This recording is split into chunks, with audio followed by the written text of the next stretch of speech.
Yes, everybody, good evening. Welcome back to Forever United TV. I'm Adam, bringing you all of the news in and out of Manchester United, on and off the pitch, keeping you completely up to date. This morning, we covered everything going on with Manchester United and that situation with Kobbie Mainoo and Ruben Amorim. We talked on the injury front in the midday video as well, regarding Dalot being sent back from international duty. Pray and touch every piece of wood that no one else gets injured throughout this window, because we're going to need our best team to play Man City when we come back. That is a massive day. Ruben Amorim in full preparation for that. But what I'm looking at tonight is word and comment from Manchester United pundits, Manchester United former players like Paul Scholes talking about Ruben Amorim and not knowing what his best midfield is. Now, I know that this topic definitely sparks up a lot of interest in our chats. Ruben Amorim, I feel, looking at this, I've listened to what Paul Scholes has said there regarding Ruben Amorim not knowing what he wants in his midfield. But I think this is Ruben Amorim putting pressure on Ineos again. And we are going to see some big decisions around the Manchester United squad going into the summer. We know this, and I think, like we said this morning, with the wage situation, what's going on with Manchester United releasing players of a certain age this summer, I have said all along throughout this transfer window, now we've finished it, now going into the season, it's a massive season, and already I think the 2-year plan that was promised by Omar Barada is in full effect right now. We've already seen him do it. We've seen him do it with Rasmus Højlund. 2 years in, no better, out the door, job done. I think Manuel Ugarte, and like what Paul Scholes said as well, and I kind of agree with him, Ruben Amorim now has put him, I reckon, third, fourth choice at best, fourth at best right now with what's happening with Kobbie Mainoo. And obviously United are not going to buckle and just play Kobbie Mainoo because of the clamour and all of the cry that was around the end of the transfer window, him leaving, obviously threatening to leave and go on loan. I don't think he's going to be forced into making a decision on Kobbie Mainoo, but I feel right now that Bruno Fernandes has been moved. He needs that more technical type of player in that midfield. So with Bruno being moved up with the injuries, I think it's Kobbie Mainoo who steps forward. We're already seeing an isolation and a, like we said, cast aside sort of look to Manuel Ugarte. And I feel like he is the one midfielder that is really going to pose questions for Manchester United this summer. Again, I'm not blaming Ruben Amorim on this, but this is another player that when asked a question about, Ruben Amorim apparently has come out and told people he is a massive part and a very, very good player, will be a massive player for Manchester United going forward this season. And that, I think, is really going to be put to the test now because he's not picking him. Again, like we've talked about Kobbie Mainoo and Bruno Fernandes, but what about Manuel Ugarte and Bruno Fernandes? Casemiro and Ugarte? Mainoo and Ugarte? I don't think there's going to be ever a world where we see Ugarte and Kobbie Mainoo play together.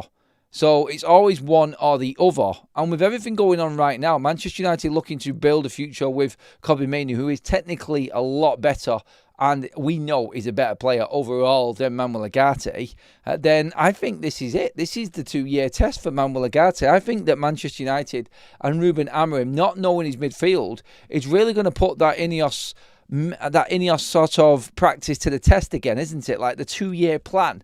How do we get around actually making sure that we keep on top of these players and not allowing a situation to develop like we've had this summer, last summer, the summer before, the same players constantly hanging on and clinging on to mega bucks contracts from Manchester United, not moving anywhere because no one can afford him.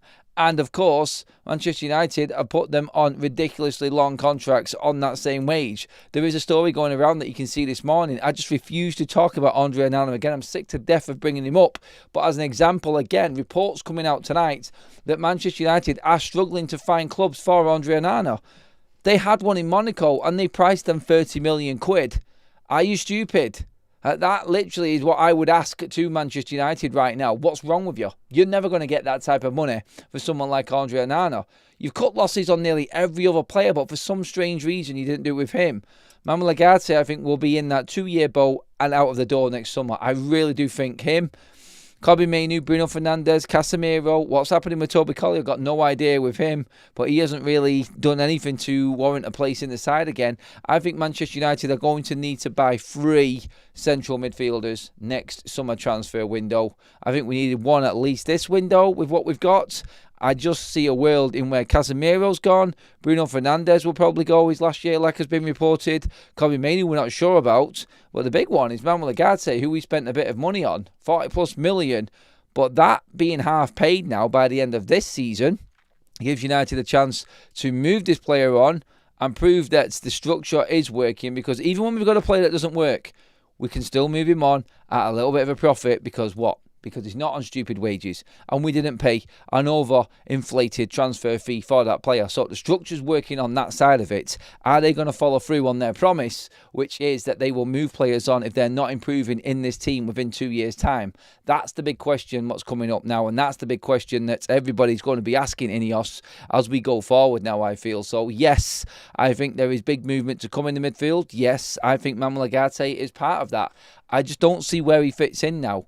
I think the season needed to start off well for him. He's actually come out and said himself that he feels like he is way off his standards right now. We all know he's off his standards right now.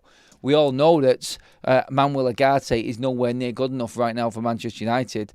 Was he good enough in the first place? Ruben said at the start of the summer, and Man United apparently had bids in for Manuel Ugarte.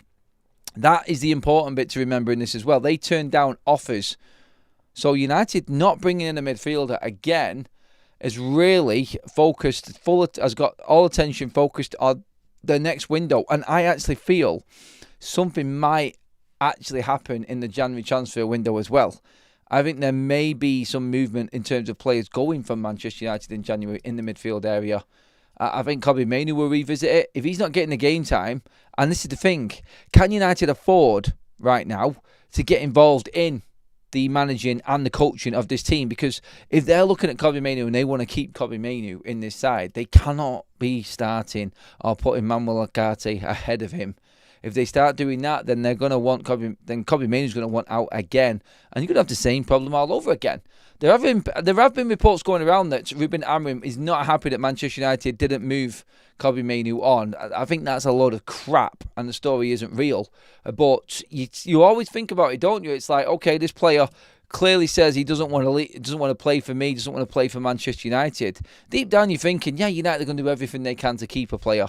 There's not one manager on the planet that I feel really wants to keep hold of a player that wants away from a football club. Now, I do believe, like we said this morning, Kobbie Mainoo is a different character and a different kettle of fish, because he loves Manchester United, but he's worried about his England place. Yep, I don't agree with that, but that's modern day football, like we explained this morning. That's how it goes. And players are looking at the whole package, agents in their ears. You've got to do this, you've got to do that, you've got to play this a certain amount of games. And Manuel Ugarte, on the other hand, just walks into that international fold every single week with Uruguay and hardly ever plays for Manchester United, but still gets in there. Kobbie's in a different position right now. I think priority must be Kobbie Mainoo over Manuel Ugarte. And Ugarte, really, he had to really start the season well. Otherwise, he's going to be in trouble. I think he's in trouble. I think his number's up. I really do. I think he's in there with everybody else and worrying about his position in this side come the summer. I think he goes. I personally do think he goes. And again, like what Paul Scholes said, I don't think he knows his best midfield. He did not deal with the midfield situation, and I think he was not expecting the Kobbie Mainoo backlash from what his plan was. I really do. Like Kobbie Mainoo in pre-season, he played a few games. He played a good game with Manuel Ugarte in that midfield. Took one pass to dissect both of them because they haven't got the legs to get back and are not quick enough, and that really put the frighteners up, Ruben, and that was scrapped instantly. Never seen it again. That was the moment. There was something that Rasmus Højlund did in the summer as well, which convinced Ruben that was it. There was no hope for him as well. This all falling back into what I said before and why we didn't see enough of the academy players, because Ruben needed to find out where his first team players within pre-season. I think we're already seeing the aftermath of that, and Ruben talking with his selections, telling Ineos, not good enough, needs to go. This player, why didn't you sell him? This player, clearly not good enough. Again, needs someone in to replace him. This is what's happening right now this season, I feel. And I think there is a few players falling way, way, way below the line of what Ruben is expecting and what Ruben wants. And I don't think it's going to get any easier for them at all. Less games, more favouritism. I hate saying that, but favouritism for Ruben is a bit different to favouritism for the likes of Ten Hag. Ruben Amorim will work with players that really give him everything. And if you work for him and you listen to him, I think you get in that side. But Ruben has got big first 11 players that are on his wavelength, and that's where Manuel Ugarte will miss out. Like, when it comes to Kobbie Mainoo, all he has to do is look what Casemiro did last season. Casemiro sat it out on the bench as an unused substitute for 8 straight games. Ruben was asked about this. He has to show the characteristics. He has to keep on working to warrant a place in this side, get back into this team. He's already laid it out there for everybody, and the most senior player in your team has already accepted this. The player that's won absolutely everything that there is to win in world football. He's accepted this and dealt with it. And now, when it comes to it, every single Premier League game week, because that's all we're playing in, he's one of the first names on the team sheet. That's what Kobbie needs to look at and know that Casemiro has all of the qualities. Yes, he may be aging a little bit, but he waited it out. He took his chance. Kobbie Mainoo and Manuel Ugarte, they're fighting Bruno Fernandes now, who is going to start no matter what every single week because Ruben Amorim loves him, and we all know that he is going to be the mainstay anyway because he's the captain. Look, that really, and that situation tells me everything I need to know. Ruben will always play his favourite players, the ones that he knows are going to give him absolutely everything. I don't think he thinks Kobbie's going to give it to him right now, and he's setting the challenge for him, which is why we said this morning, them talks that Ruben's going to have with Kobbie Mainoo are vital for his career right now, because he isn't going to get picked by England and Thomas Tuchel, who's never ever picked him before. Let's not forget, Thomas Tuchel is about to bring Max Bowman and Ruben Loftus-Cheek back into the side. That's what he's talking like right now. So Kobbie's a million miles away from any of that. So when you look at that for me, I feel right now is why Kobbie Mainoo is thinking, I don't want to work the way Ruben wants to. And that's why he wanted a loan away. Change that, Kobbie, quickly. Grab hold of him, Ruben, and lay it out for him what he's going to have to do. Because Ineos are backing this manager. And anyone who isn't featuring this season, I do believe, will be up for the high jump come the summer. Manuel Ugarte, Kobbie Mainoo, it's up to them this season to fight for that one spot. Obviously, you've got Casemiro there as well in front of them on the other side. So I'm thinking right now, I'm more worried for Manuel Ugarte than I would be Kobbie Mainoo. I think there's a lot more to come. The wages and everything else with it, like that will come in time, but he has to start playing games. And if Kobbie's going to be playing games and fighting for his place, cast aside there, that's Manuel Ugarte. I don't see how he fits in the side. I really don't. And then I'd start to think and start to agree with what Paul Scholes has said. I just don't see it happening for him. And Ruben, not knowing his best side, isn't going to be taking chances right now. He's going to go with the experience. And the experience is always going to be Bruno and Casemiro. Kobbie's got a chance now to literally cement his place in that midfield, because it's going to be Casemiro, and Kobbie can actually fill that void of Bruno Fernandes. And if Matheus Cunha is going to be out for a few games, this is the moment. You have to take the opportunity. Kobbie Mainoo starts playing well, then Ruben has a big, big decision to answer. And then nobody's going to be on Ruben Amorim's side if he starts dropping Kobbie Mainoo again for Bruno Fernandes. Bruno needs to stay in at 10 and fight with them. Kobbie Mainoo needs to stay in midfield and fight with them. The only problem is, we're already seeing injuries creep in, and there isn't enough midfielders. Hence why everybody's a little bit worried and concerned as to why you might actually even think about moving Toby Collier and not bringing another midfielder in. Maybe United thought they could get something done. Like, the one thing in our favour is the amount of games that we've got, or lack of games that we've got, and I feel like that is really what's holding Manchester United up right now, and we should be able to cope fine, because we've got nothing but Premier League footballs all the way through till January, until the FA Cup starts. So that, I think, is going to keep United afloat. But in terms of squad depth in that midfield, we are severely lacking big time in there. Let's get a couple of comments in, and let's get rolling with the chats. Everybody, get into the comments section. Alex with a super chat, first of all, says, could you see Mbeumo playing right wing when our attacking midfielders are back? Not as a wing back, no, definitely not, mates. He hasn't got the pace for a wing back, and I think he'd be wasted in that position. As a winger in a different shape, a different formation, yeah, I could. If he's got a full-back behind him, I think Bryan Mbeumo's even more dangerous.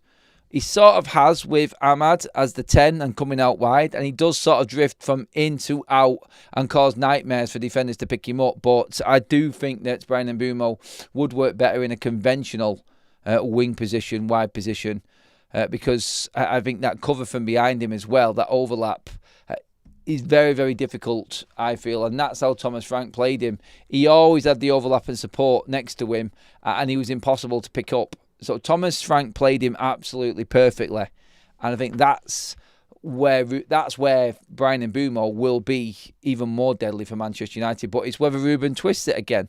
We said this morning, didn't we? Is he going to sort of tweak his system, his formation, to try and make something work for United? That's what we're asking really now. Cobby needs to get his finger out of his ear, says Robbie. He will. I think he will. He has to. Otherwise, he's looking at a lifetime at Manchester United sat on the bench, because United do have, I think, a year extension on his contract as well. So United can play hardball just as much as Cobby Mainoo can. Cobby running back towards his own goal versus a team like Palace, I'm afraid it will never work. Well, Cobby Mainoo needs to be sat in that hole then, doesn't he? And not running back to goal as a number 8. That's what we need to be looking at. That's the ultimate test for Cobby Mainoo and Ruben Amorim. It's making Cobby disciplined. Cobby can play, could maybe play the 6, but Cobby running up and down that pitch, I just don't think, like a lot of people are saying, I don't think he's got it in him. I really don't think he's got that in him, but we will see, won't we? We will see. Ultimately, though, it is going to come down to bringing another midfielder in, and whether Cobby sees his arse about it or not. But like Cal said there is that worry and that concern that you're not going to see that from Cobby. He hasn't got that attribute. Mr. Dacia Sandero says that our midfield options are very limited in the central midfield role. Casemiro and Agate, that's it. Number 8 options, Bruno and Mainoo. Who wants to leave, in brackets? Agate gets exposed by inadequate 8 options for me. He gets exposed because he hasn't passed the ball and his head goes. He hasn't got that calmness and composure on the ball that you really need to have if you're going to play in Ruben Amorim's system. Let's not forget, in all of this, Ruben Amorim was the one that sold him to PSG from Sporting. So he had him, he sold him. He's now inherited him again, and he's isolated him. He's not playing him. And if everyone's fit, he isn't starting a game. And we all know it. We all know that he's never going to start for Manchester United. So there comes in that pressure that Ruben is putting on the board. He's saying, I'm not playing this player. There is a message clearly being sent from Ineos and the Manchester United hierarchy down to the playing field, which is, if that player is not playing enough games, then questions are going to be asked. If he's not improving, he's going to be sold. United have brought in their players, and I think Ugarte will be the first player to be sold that was brought in by Ineos. That's my bet. The first player Ineos sell that they have bought will be Manuel Ugarte, because it's happened before. One club had him in, certain system, certain dynamic and way of playing, couldn't handle it, sold to PSG. New manager comes in at PSG, can't handle it, can't play the way that Luis Enrique wants to, and that style of football isn't good enough on the ball, away he goes again. Manchester United take him in because he is a good player and he is a very aggressive player, which we needed. We needed a central midfielder. We needed a number 6, and Ugarte was that. Unless he really pulls up trees this season, I think he's gone, like I said. I don't see him getting enough game time because of the way that Ruben is. And now the manager changing again and Ruben being back in the hot seat, I don't see Manuel Ugarte getting enough time to convince Ineos that he's worth keeping. Because if Ruben stays this season, Ugarte's gone. I'm telling you that right now. There's no way that he stays. Because United are going to bring in 2 more midfielders. And 2 more midfielders, there's 2 more ahead of Manuel Ugarte. I'm sorry. Otherwise, why would you be buying 2 more? Because you've got one there, but he's not good enough. That's why I think Manuel Ugarte's time at Manchester United will be up when this season finishes. I don't like saying that because I actually like the guy. I think he's got a great attitude, but he's just not what Ruben wants. And again, that's the same situation that Cobby's in right now. Cobby will adapt or he will go. That's it, unless the manager changes. Because Cobby's not going to get into a position where he wants to be. I really don't think. Look, Cobby in a free midfield, or let's look at it this way. You go a 4-2-1-3, where the number 10/extra 8 supporting the 3 players up front is back and forth and is an extra man that can get up and down. And that's a perfect role for Bruno Fernandes, by the way, because that gives him the freedom. He's not leaving anybody isolated up front. He's not relinquishing any situation or space behind him. If Bruno had 2 players behind him in support, It's like the 4-2. It's like the 4-2-3-1 or the 4-2-1-3 as such. So you would have two holding midfielders, maybe an 8 and a 6. So the 8 could be an 8/6 type of player, like Kobe. Then you've got Agate next to him, then Bruno in front of them with two wide players and a striker. That would fit Bruno. That would fit Kobe. Kobe's not losing out about the space. So Kobe's not losing space, and he's got cover behind him constantly. Bruno can do whatever he wants in that midfield, in bombing around everywhere. So, yes. And that, I feel, is now where we're actually at. I think the system, if it's tweaked, Kobe fits, unless he wants to adapt and change his game, which I don't think he wants to do. And I never like players doing anyway, because you're never going to get the full commitment from them because they're not used to it and they don't like it. I'm sure you all seen the news earlier on. It is big news for Spurs, by the way. Daniel Levy has left the football club. Spurs are literally dancing in the street right now. The fans are over the moon. This is probably as big as the Glazers leaving for Manchester United, the Spurs news, isn't it? It really is. That news there is like, wow. Why didn't you do that at the start of the transfer window, Daniel? But no, I think there's a lot of fans that are thinking, damn it. Right now, opposition fans, because Daniel Levy has left.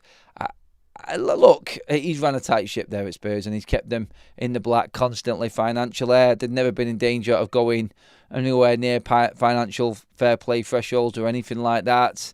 There is a definite plus point in what Daniel Levy has done, but taking the club forward, I think Spurs have made the right decision there, and they do need someone with a different look on things, I feel. Well, yes. I wanted to move on. I'm going to get some more comments in first of all. We have got that topic. The aftermath and proof that Manchester United completely ballsed up with the SCG situation and Ten Hag. I did a video earlier on. The link to Football Talks, my other channel, is in the live chat now, everybody, and will be in the description of this video if you're watching later on. So go and check that video out. All of the list of things of why Ten Hag has left. We're going to get into that in a moment, but not on that. It's just what it's proved and what Ineos have had to do this summer. So I want to talk about that. We will see Mainu's character now. Will he work hard and fight for his place or check out? That is a very, very good point, Anthony, actually. And I think everybody in a different way has been saying that in the chat, actually. It's like now we're going to see what he's worth. Now we're going to see if he thinks that he can actually compete and show that he's worth that much money.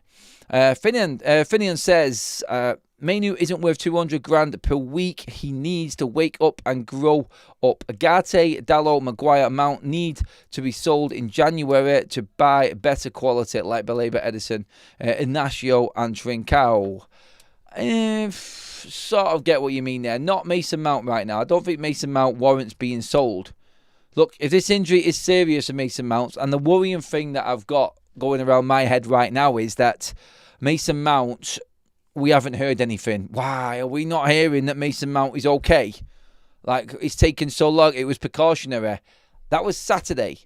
We're now 5 days on and we've still not heard about Mason Mount. Please, please, please, United, don't be coming out and telling me the news that I think will be coming out and that Mason Mount has picked up another one of them injuries. If that is the case, then I am with Finian right there in the chat and I'm saying sell Mason Mount as soon as possible. We cannot go through this again. We need to get him back fit and get him moved on after this injury if there is anything serious. I'm not saying that he is. I'm just saying, why have we not heard anything? Like, come on. We're 5 days on right now. We should be getting updates from the football club on injured players. It's not right. It's not right on the fans. We need to know what's happening. And the fact that they aren't bringing the news out kind of worries me. Sort of did it with Cunha. He's come out himself and said thank you. Doesn't look that bad. Word is anyway. But yeah, what's going on with Mason Mount? Why are we not hearing anything? He's not on international duty, so he's in and around Carrington. Unless they're all on a break, which I think they might actually be. Still pains me that Man United players or any football players can just go straight onto another holiday after the international break starts. It does my head in. It really does. Right. Let's get into that talk on what happened before. So, earlier on today, I did a talk on my other channel on Football Talks. I did a video, sorry. And we was talking about Ten Hag and the list, the long list. Honestly, it's like your Aldi shopping list right there of reasons why Ten Hag was sacked after 2 games at Bayer Leverkusen. I'm not bothered about Ten Hag. Ten Hag is who he is. He's his own character. He will stick to his philosophy, process and plan, and with his trophies, he will go somewhere and take that 28 million that him and his staff have earned over the last year in compensation payments for being sacked and do another job. Forget that. It's what was happening behind the scenes that Bayer Leverkusen talked about, or Bill's reportedly talking about what the reasons were behind Leverkusen's sacking of Ten Hag. So they were reporting that Ten Hag was only playing SEG players. Ten Hag was only wanting SEG players in and around. They wanted to have too much of a say. They weren't agreeing with what was going on at the football club. Did not agree with the transfer plan or with the future plans and what the club was trying to build. He wanted to work with his people again. Now, this was there at Manchester United, and I said this in the video earlier on.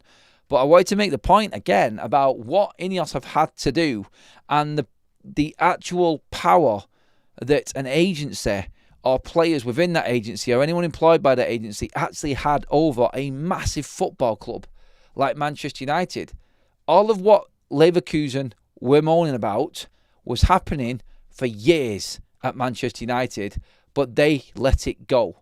And that's how bad this football club was run. When Ineos weren't there, Manchester United were run by an agency, basically. That's what was going on. And there's tons and tons and tons of stories that are going on. You all know the stories. I'm not going to mention all of them, who was involved in them, but so many different conspiracy theories going on about certain people being told to publish certain stories about certain players. I was in and amongst a little bit of it a couple of years ago. I don't need to tell you any more detail on that, obviously, but I had journalists actually contacting me to try and find out information about certain things because SCG were getting into not just United players, but they were getting into the social media side of things. And journalists were asking about certain people, like what influence they had, how they were being used by this agency. That's factual. That is actually real. And it's weird how Manchester United allowed this to happen because, look, this was what me. This is what was being reported in public. This is in the public domain. So this Daily Mail, I think, did it. The Mirror also did it. The Athletic did a piece on this as well. You can read all about it, that the owner of SCG was just waltzing around Carrington like he owned the place, running the show at Manchester United, basically. Ten Hag and his merry men. Literally the exact same story has just come out of Germany, and they sacked him after 2 games of the season. And in that same report, they wanted to sack Ten Hag even earlier. The players weren't on, the atmosphere was horrible, the way that he wanted the club to run, he tried to take over. He tried to change the narrative. He tried to change what they were going to do. He tried to mould them into what he wanted the club to be like so he could work to the best of his qualities or whatever qualities they are. This is what he was trying to do at Man United. And this is what I think. I'm not talking about Ten Hag in this, but I think this is what the players actually jumped from. I think the players were all wrapped up in this. And certain players, and you'll notice the players that were under that agency, a couple of them have been sold this summer as well. So United under Ineos really behind the scenes had a lot of work to do, and I do think that United have definitely made a point behind the scenes of moving certain players on, particularly owned, or not owned but represented by this one agency. Be interesting to see what business is done with them again. That will be one point to look at, I feel. But I think behind the scenes, somebody within Ineos definitely knows that there was only way this club was going to move forward, and that was with what was going on behind the scenes, completely being transformed and changed. And I think we all need to just remember that as well. Like the work that we had to do this summer, everybody having a bit of a moan about what business United have got done. That, I think, really, I think is there for everybody to see, just in that one story there. That's how bad it was. But United allowed that to carry on for over a year. Well, Leverkusen just went, sorry, no. When have you ever heard of a manager at a top club like that being sacked after just 2 games? That's brutal, and that's seriously showing issues behind the scenes, in my opinion. I think that is what ruined a lot of what was going on at Manchester United. And look at the wages and look at the actual transfer fees paid with what them agents were taking for them players under that agency. Just look at the players and it will tell you everything you need to know. Look at the payouts. 28 million Ten Hag and his staff have got since they were in the last year being sacked from Manchester United and Bayer Leverkusen. 28 million. Dear God, that's in compensation. Wow. There's something wrong with that there. There really is. That is not right at all. Anyway, let's get some comments on this and get in there. Give me your thoughts. Again, it's good to actually talk about something different other than transfers and speculation at the moment. By the way, there are some reports flying around. Don't know if you want to believe them, but Manchester United might be looking for players like Verratti in January transfer window. Again, there is going to be a push for Manchester United in January for a midfielder. We'll see what type of player pops up. We'll see what type of player actually is really on the radar of Manchester United. Not too convinced by that one at all. I'm not reading anything into it, but you will see stories flying around. I'm going to waste my time with them. Ten Hag needs to face a prison time for how is he not behind bars? Sorry, I got all that wrong there. Then let's see what we got here. Just checking through some of these comments. It's shocking how our club was run. 100%. Are we forgetting about Kone? No, I did a full video on him yesterday, buddy Michael. Go and watch that back. That is out there. Thousands of you actually loved that video, by the way. So thank you again for watching that. But after this live show, if you track back onto the channel and the videos, it was yesterday's lunchtime video. The full update on where Kone's at in his recovery and what's expected of him at Manchester United this season. Keep it coming, Adam. Doing a great job, lad. Great growth as well, says Lauren. Thank you very much. Appreciate that. Thank you everyone for. Thank everyone who's subscribed actually as well. Look like we are less than 500 away now. We've gone past the 99,500 subscriber mark. We are in the 400s away from hitting the 100k now, which is crazy. And just had to hit that international break as well at the same time. A rotten luck, innit? And don't forget, everybody, international break means more watch-alongs, international football. We are doing a giveaway on Saturday, Well On Football Talks, covering England versus Andorra. We'll have a match bingo special going on as well. QR code on the screen.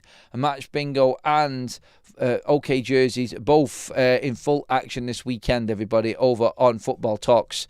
So make sure that you do jump across there. We'll be live on FUTV on Saturday, and then we'll lead into that watch along anyway. So bit of a double header on Saturday evening, something to look forward to, everyone, something a bit different. Adam, that is literally fraud. Ten Hag was running a scam scheme right in front of our eyes. Honestly, something was happening behind there. There's a reason why Leverkusen sacked him instantly. I don't think it's just him. I think it's what comes with him that's the problem. Now, obviously, everyone knows I've had my issues with Ten Hag, but I do believe, again, like my biggest gripe in football is the agents and what they're doing. And I think they are causing more and more and more problems for every single football club. And FIFA cannot sanction and FIFA cannot do anything. It is, SCG is the one, Gregory, if you're asking in the chat there. FIFA tried to take agents to court, and CAS threw the case out. The Court for Arbitration and Sport threw it out. FIFA could not cap the funds that these agents were taking from. Like, CAS threw it out. So they have got so much power. I think from that moment, from CAS giving the case to the agents over FIFA of all federations, like the biggest of all, and FIFA losing out to the agents, kind of give them this power trip, and then they've just gone to town completely and done it through everything, through every means. And they've just absolutely rinsed football for every single penny. And you look at some of the agents' fees, you look at what some of these football clubs at the highest level pay agents, it's staggering. It's absolutely mind-boggling how much money they take out of football clubs. And by the way, they represent the players, but guess who has to pay the fees? Not the player. No, the club has to pay the agent for the player as well. So representation. So basically, the player pays his agent nothing. They just take it off the football club. and still get their player their bits. Yeah, I know there's a few businesses that work that way, but in football, really, when football finance is at its worst right now and there's a lot of clubs struggling, some going out of business, you still got agents running around doing this. I've already mentioned the Levy situation, everybody. We have been talking about that a little bit. Thanks for bringing it up again in the chat, everyone. You deserve 100k. Adam, you certainly puts the work in, mate. Always here for the evening shows. Even when there isn't many big headlines, we still find that content, bring our community together, and everyone has a good old chinwag. By the way, everybody, I'm interested to know, just to go back, I forgot to ask it earlier on, sorry about this, but who is your preferred midfield too? For Ruben Amorim, I don't think even with everything going on, I've never asked that question. And it's like I'm putting my case across and trying to argue the both sides for Agate, Mainu, Bruno, Casemiro, and everything. But in all of this, I've never asked the audience, I've never asked everybody in the chat who your preferred partnership is in midfield for Man United. So get in there and talk to me, everybody. What's the best two for United when everyone's fit? You've got 4 to choose from. Because you know he's going to play them 4. So what is it? Oh, and then Nico goes and puts Coney in. No, Coney isn't in this yet, everybody. Neither is Belabo, Markash. This is like saying yesterday, isn't it? In the last 5 years, who's been the worst signing? And people started bringing up Bleeding Di Maria and Falcao. Who's at the club right now? Who is the best two, everybody? Forget about signings. We're not signing anybody. The window's shut. Bruno and Mazraoui. No. Hi, Adam, a quick question. What is your history with Manchester United? I haven't got enough time. Long history. In the actual present and in the past, there's a lot gone on. I honestly haven't got time to talk about it. I may do it on another show, actually. I'll do it on the watch-along, actually. If you're watching, bring that question to me again in the watch-along on Saturday, and I will talk a little bit more about it when we've got a bit more time. Cunha and Mainu. Seriously? What's wrong with people? No, Cunha's not a central midfielder. Never has been a central midfielder. Never will be a central midfielder. Why are people just making things up right now? Come on. Be serious, everybody. Let's see. It just brings up a whole different sort of subject. Everybody spins off that one question. It's like the bias says there, Sesco could improve if Dorgu and Ahmad stop shooting blindly. I think they have put a few crosses in as well, though. Daniel says, my answer is depends on the opponents. Bruno and Agate are butts, they haven't played together yet. Exactly. We've had 4 very different opponents so far, and we've still not seen that combination, Daniel. So I don't know if it is actually going to happen. Adam, you said on your previous video you got in trouble by United by posting about the academy. I did. What does that trouble look like? I'm curious. Care to elaborate? Not really. I'll put it that way, yes. Certain access was denied because of it. Because I just spoke my mind and what I've said was the truth and they didn't like it. Is what it is, isn't it? I'm never going to just say what certain people want. Look, I've been in a press conference, a massive press conference, and asked by the football club to ask a certain question to drive a positive narrative, and I didn't. These things happen. Like, all journalists get it. Can you ask this question? Can you push this agenda? Can you spin a positive on this? It gets asked all of the time. And that's just normal practice in sports media. I didn't like it. I won't do it. I won't do it. I won't say things that people want me to say just to drive their own narrative. No, I will not do that. I've always said it, like, sometimes stats can be completely driven a completely different way to suit someone's own agenda. Look, there's different ways you can spin everything in football, but I will never be told what to say. Adam, the problem United fans have is they want us to be a team, but then our player FC as in Mainu, I can count on one hand the amount of games Mainu has impressed for us. He needs to work. He does need to do more.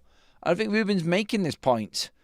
But the thing is, like, people remember the good bits of Kobbie Mainoo, and I've got that hope that he can be the next leading light. Like, we had Greenwood, didn't work. We had Rashford, didn't work. We brought Pogba back, didn't work. We then had Garnacho, he didn't work. We're crying out to hold on to one of the academy players and call him the next generation and the next big thing, but they are just not good enough. End of. Kobbie Mainoo is a very, very good player with a high ceiling. Whether he makes that ceiling all depends on him. But he is just as good as anybody else in that squad right now. And it doesn't matter if he starts or if he doesn't start under Ruben Amorim. You don't ask to leave and then come back. You don't ask to leave when the going gets tough and then come back. That's the biggest gripe I've got with the situation with Kobbie Mainoo.